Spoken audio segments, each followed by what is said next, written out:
Vamos à igreja, né? Algumas pessoas já têm o hábito de ir à igreja como algo religioso, como aquilo que já está na rotina, né, da nossa semana. A gente vai à igreja, mas a gente precisa entender qual o verdadeiro valor da igreja, o que é a igreja, né? Quando a gente fala, quem é a igreja, né, a gente responde, sou eu, né, tal, mas na verdade somos nós, né? Somos esse corpo. Agora, qual o objetivo dessa igreja? Essa igreja, ela precisa oferecer sacrifício espiritual agradável a Deus, por intermédio de Jesus Cristo. E esse corpo, né, quando ele oferece esse sacrifício agradável a Deus, ele cresce na dedicação ao Senhor e ele é edificado na habitação de Deus, aonde? No Espírito. Então nós somos edificados no Espírito quando estamos em união, quando estamos como corpo presente aqui. Agora, mais do que isso, né, quando nós temos aquele objetivo único, como unidade. Quando nós pensamos, né, falamos aqui, já vem esse tema sendo trabalhado, sobre conquistas, né, durante esse ano, me fez, né, pensar um pouco mais sobre o que é conquista e o que é conquista para a igreja. Então, para que a gente possa entender qual é a conquista para a igreja, o que o Senhor tem para a igreja dele aqui na terra, a gente precisa entender esse conceito de igreja e a gente precisa entender o conceito de conquista, né? Porque é fácil, né, a gente pensar, quando a gente fala em conquistas, nós nos remetemos, né, a bens materiais, nos remetemos a conquistas materiais. Nós sabemos disso, isso é promessa do Senhor para a nossa vida. Isso é promessa, isso é uma consequência que vem na vida de um cristão. E a gente precisa realmente acordar para esse conceito de conquista, porque senão a gente vai passar 1 ano, 2 anos, 3 anos, 10, 20 anos e nós não vamos atingir a nossa conquista, porque a gente não sabe como buscar, né? Não sabe de que forma correta buscar essa conquista. E na verdade, quando o Senhor ele nos diz na palavra dele, em que todo mundo também já conhece, Mateus 6,33, o que ele diz? Buscai primeiro o reino de Deus e a sua justiça, e tudo mais, todas as coisas vos serão acrescentadas.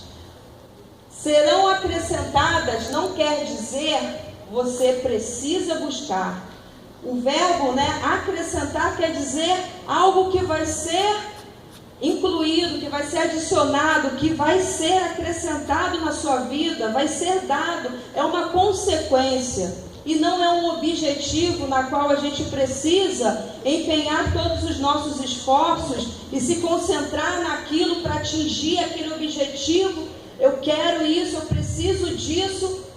Se na palavra dele já diz, vos será acrescentado.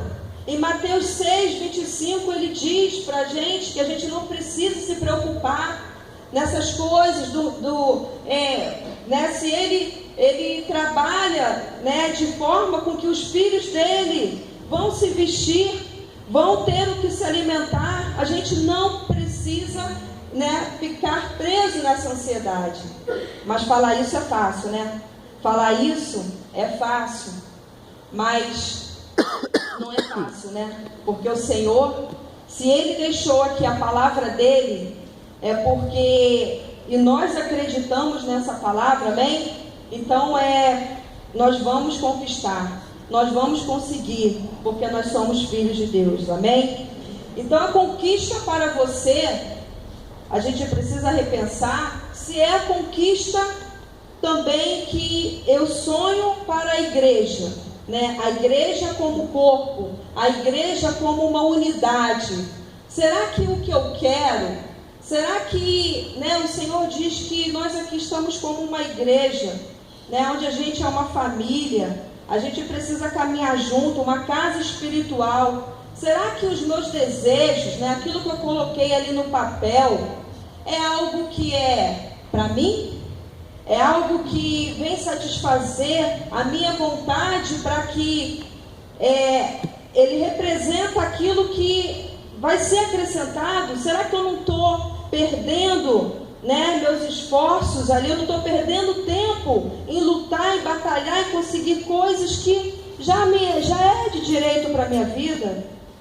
Então a gente precisa repensar, pensar realmente, né, o que nós queremos conquistar, o que é conquista para mim, o que eu desejo, né? Essa semana do propósito me fez repensar muito essa situação, porque a palavra diz também que nós não sabemos pedir.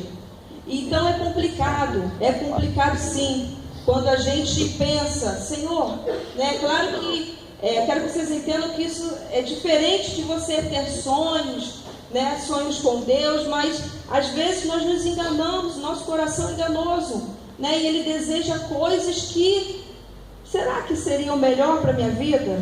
Será que eu não vou perder meu tempo correndo atrás disso? O que eu devo fazer? Né? Eu me recordo disso, porque eu penso nisso, porque eu já passei por uma situação assim, onde eu coloquei um alvo, né? Isso há muito tempo atrás, né, para Deus. Coloquei um alvo com Ele, falei, Senhor, eu quero ganhar, né, isso aqui de salário, eu quero, né, progredir, quero ter melhores condições, eu quero isso aqui. Aí coloquei aquele alvo financeiro e o Senhor me abençoou, amém. Ele me abençoou, só que para eu conseguir, né, atingir aquele alvo, né, financeiro, me custou muito, né? Foi um período onde, né, aconteceu uma tribulação na minha vida, tanto como no relacionamento, porque eu estava casada e eu tive que ir para um outro estado para trabalhar lá, porque a fábrica foi para outro estado. E aí houve, né, a separação, um período, meu marido ficou aqui e eu lá, e a gente se via uma vez por mês nessa condição. E por mais que você não queira, né, não estou dizendo que aconteceu isso ou aquilo, mas isso prejudica o relacionamento, isso prejudica, né? E nesse período, assim, atingi, né, o alvo que eu queria, conquistei aquele valor, mas foi o período que aí a gente afastado, e daqui a pouco também afastado da comunhão com a igreja, ia numa igreja lá, mas também, né, aquela situação não é a mesma coisa. E aí depois a gente começou, quando eu voltei, aí houve aquele afastamento até, né, da igreja. Então, assim, uma situação, né, que você queira buscar para você, uma condição melhor para você, que você acha que aquilo vai ser melhor para você, se ela não estiver ali, né, embaixo da direção de Deus te dizendo, meu filho, não é isso que eu tenho para você, né, Henrique, não é isso, eu sei que você deseja, mas não é isso que eu tenho de melhor para a sua vida. A gente precisa conseguir ouvir a voz de Deus, ter essa intimidade com Deus, para que a gente ouça, né, o que Ele tem de melhor para a gente trilhar aquele caminho que Ele tem para nós, para que a gente não venha se perder. E abre sua Bíblia, por favor, em Lucas 15, que é uma passagem, né, bastante conhecida por todos.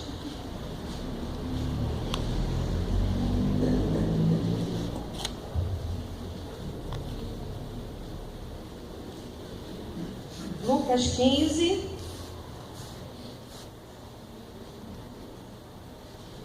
a partir do versículo 11, né, todos conhecem, abriram, amém?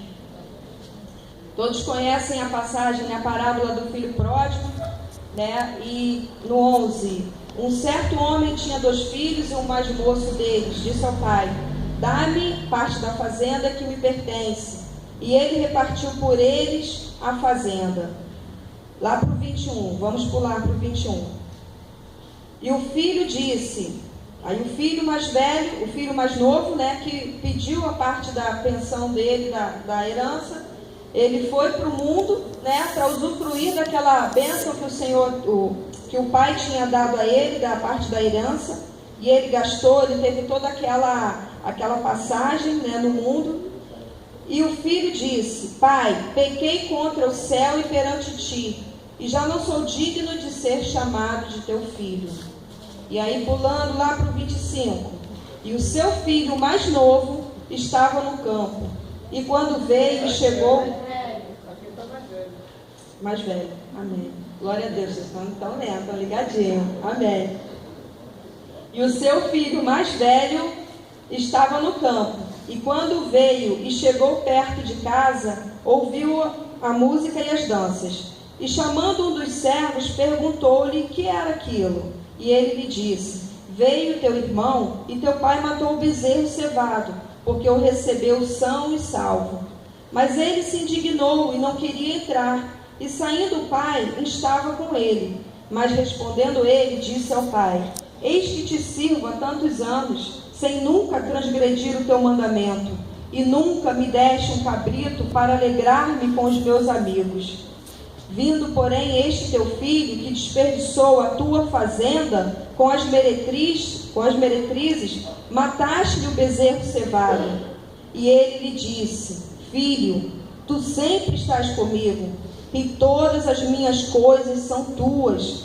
Mas era justo alegrarmos-nos e folgarmos, porque teu irmão estava morto e reviveu, e tinha se perdido e achou-se.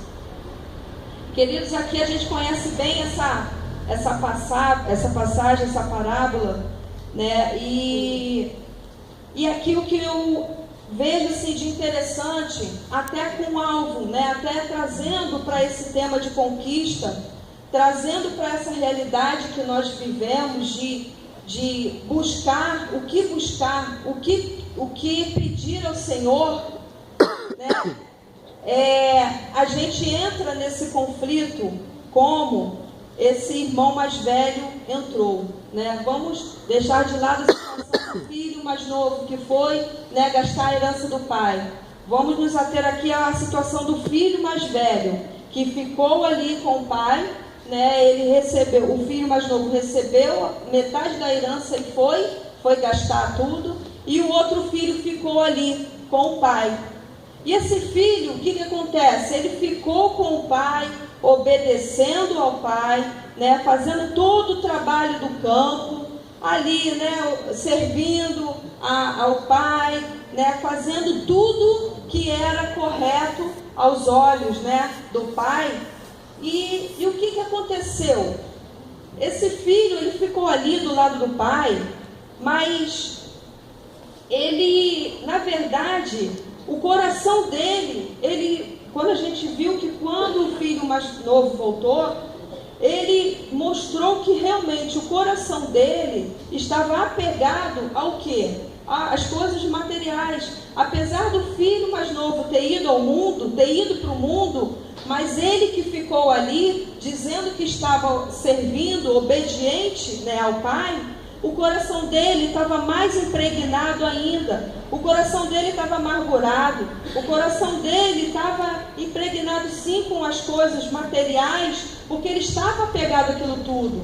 Tanto é que ele achou, né, ficou revoltado com a situação do filho ter ido gastar tudo, e ele que ficou ali, ele nunca recebeu nada. Então, às vezes nos encontramos nessa situação aqui dentro da casa do Pai. Né, quando eu falei sobre igreja, para que a gente entendesse o que é igreja, entendesse o objetivo da igreja, e nós estamos, né, como templo e como igreja aqui na casa de Deus, de que forma? Estamos como esse filho mais novo, né, que vai, né, várias pessoas aqui já tiveram experiências como esse filho mais novo, né, vai para o mundão, gasta tudo, né, torra o seu dinheiro, faz todas as vontades, e aí mais vários, né, de nós que pecamos e fizemos isso lá fora, nos voltamos, né, viemos para o Pai e falamos: Senhor, estou aqui, eu me arrependo, eu me entrego a Ti, verdadeiramente com o coração, né, entregue ao Senhor. Mas aquele que estava aqui o tempo todo com o Pai, o coração dele estava amargurado. O coração dele estava cheio de mazelas. O coração dele, na verdade, de repente ele tinha desejos, ele almejava coisas que ele não conquistou e ele se frustrou. Ele se frustrou ali com o pai, né? E ele achava que por ele estar ali, somente por estar ali, ele era merecedor de todas as coisas.